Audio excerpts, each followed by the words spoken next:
Bienvenidos de nuevo al podcast. Hoy voy a hablarte del segundo bloqueo que puede aparecer cuando intentamos cambiar algo en nuestra vida. Y es que este es muy común, que es el victimismo. Y normalmente cuando escuchamos esto pensamos, no, esto no va conmigo, yo normalmente tampoco actúo en el rol de víctima.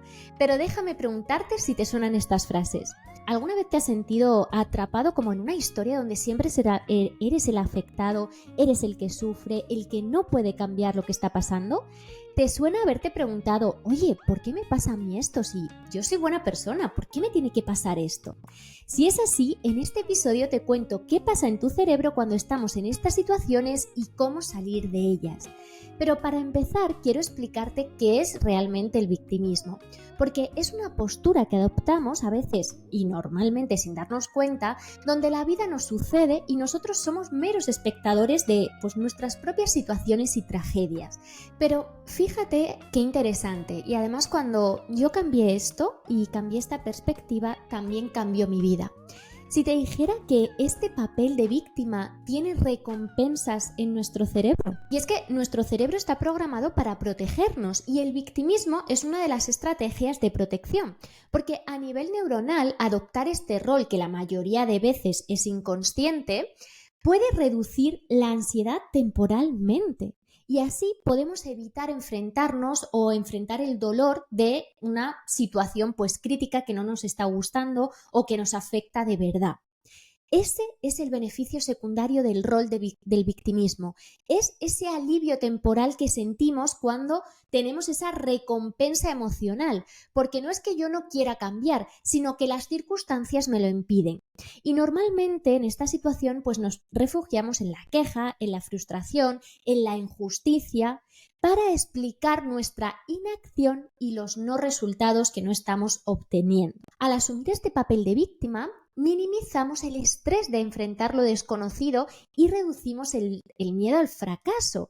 Y esto te permite estar en tu zona de confort, aunque sea poco saludable, aunque no estemos bien. Cuando nos posicionamos como víctimas de esa situación, activamos el mecanismo de dopamina, que sabes que es el neurotransmisor relacionado con el placer y la recompensa. Entonces, cuando recibimos compasión o atención de otros, como ese resultado de estar en esa víctima, experimentamos ese pico de liberación de dopamina y esta recompensa hace que tu cerebro quiera volver a ese papel atractivo a pesar de los costos que te puede llegar a costar a largo plazo. Es que fíjate, es que estamos en ciertos sentidos enganchados a ese alivio, a esa atención que obtenemos al asumir ese papel. Es vital reconocer este patrón para poder romperlo. El reto está en reconfigurar nuestra respuesta neuronal, nuestra carretera neuronal hacia el modelo que promueva esa autonomía, esa resiliencia, en lugar de tener esa dependencia emocional. Pero esto no es fácil porque, como te he dicho, estar en esta situación nos da un alivio temporal y aunque puede haber beneficios a corto plazo, el victimismo a largo plazo nos limita y nos impide crecer, nos impide evolucionar, nos impide disfrutar. Es que nos quedamos atrapados en ese círculo que nos inhibe la acción y también nos inhibe la adopción de responsabilidades. Entonces, una vez que has entendido esto, te voy a dar las estrategias para superar esta resistencia que es muy común y que sobre todo la mayoría de veces es inconsciente. Por eso, la primera estrategia es tomar conciencia de que estoy en el modo víctima. El primer paso es reconocer cuando estás asumiendo un rol de víctima. Y esto no es fácil, es bastante difícil porque a menudo se trata, como te he dicho, de un comportamiento automático e inconsciente. En este caso, si te resulta difícil o tú crees que no estás en ese rol, te recomiendo que utilices un diario emocional porque esto te puede hacer ver ese rol automático que estás obteniendo en diferentes situaciones y darte cuenta, que es el primer paso. En este diario emocional puedes anotar situaciones específicas que te estén pasando, cómo estás actuando, cómo te estás sintiendo, qué pensamientos estás teniendo y cómo te gustaría a ti actuar. ¿Por qué no estás actuando como te gustaría? Esta práctica va a incrementar tu autoconsciencia y te ayuda a identificar esos patrones recurrentes. Si te quieres descargar el diario que te he preparado, te dejo el link en la descripción. En segundo lugar, identificación de esos patrones automáticos. Una vez que te has dado cuenta de que estás en ese rol de víctima, el siguiente paso es identificar esos patrones automáticos que alimentan ese comportamiento. Por ejemplo, en las sesiones de neurocoaching es una de las primeras cosas que hacemos. Vamos a esa programación inconsciente para comenzar a entender esas creencias subyacentes que nos sostienen en ese patrón y que no nos impiden avanzar. En tercer lugar, cambia tu lenguaje, cambia tu diálogo interno. Esto es fundamental.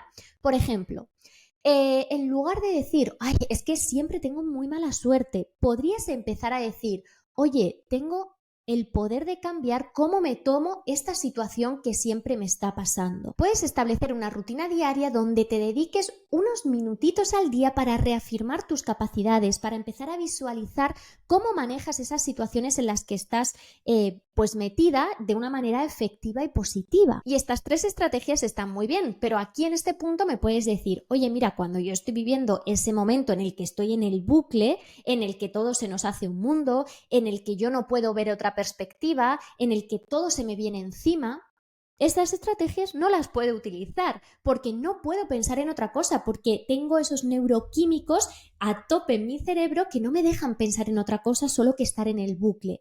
Así que cuando estés en este momento, para salir de ese bucle y luego empezar a tomar acción utilizando todas las estrategias que te he comentado, utiliza el tapping. Ya te he hablado de él, para mí es la herramienta que cambió mi vida porque te ayuda a liberar esa emoción intensa que estás viviendo y luego poder ver otra perspectiva de la situación. Te ayuda a que bajes esa emoción en el momento en el que estás desbordado, porque el beneficio inmediato que tiene es esa reducción de la intensidad emocional y con el tiempo esta técnica te puede ayudar también a cambiar esas respuestas emocionales habituales. Vas a dejar de reaccionar como reaccionas hasta ahora y empezar a ver otra perspectiva. Y en lugar de sentirte abrumado por esas emociones que refuerzan el papel de víctima cuando estás viviendo una mala situación, vas a poder manejar esa emoción y ver esa situación desde otra perspectiva mucho más empoderada y mucho más objetiva. Y es que el tapping, lo bueno que tiene es que es muy simple, que lo puedes hacer tú mismo en cualquier momento y en cualquier lugar.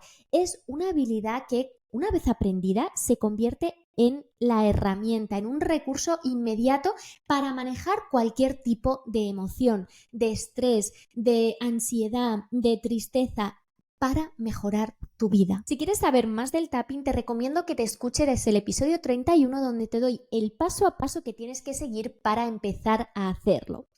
Y todas estas herramientas son parte de un proceso continuo de automejora.